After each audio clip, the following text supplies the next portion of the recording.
الاستراتيجية الكبرى للبنية التحتية أحد أبرز أوجه التحديث والتطوير الذي تشهده المملكة المغربية، ورافعة لكل الاستراتيجيات القطاعية والتنموية الطموحة.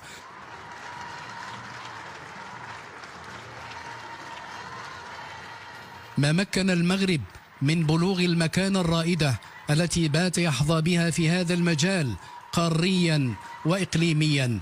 احتلت المملكة المركز الأول إفريقيا في مجال تطوير البنية التحتية حسب مؤشر الحكامة الإفريقية لسنة 2024.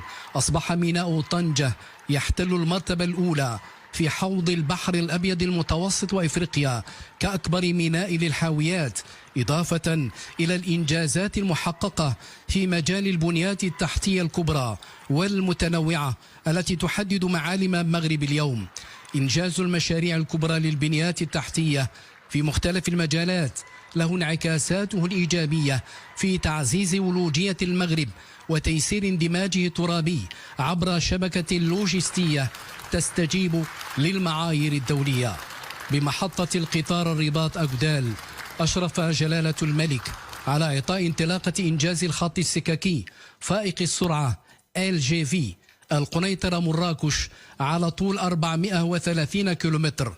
يعكس هذا المشروع الرؤية الملكية المستنيرة الرامية إلى تحسين العرض السككي الوطني، ويندرج في إطار التوجهات الاستراتيجية للمملكة بقيادة جلالة الملك في مجال التنمية المستدامة، لا سيما تعزيز حلول التنقل الجماعي منخفضة الكربون.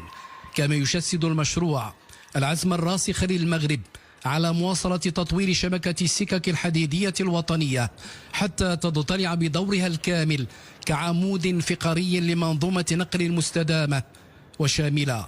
يشكل هذا المشروع المهيكل بغلاف مالي قدره 53 مليار درهم دون احتساب المعدات المتحركة، جزءا من برنامج طموح تطلب تعبئة استثمارات إجمالية بقيمة 96 مليار درهم، ويهم أيضا اقتناء 168 قطارا بمبلغ 29 مليار درهم موجه لتجديد الحظيرة الحالية للمكتب الوطني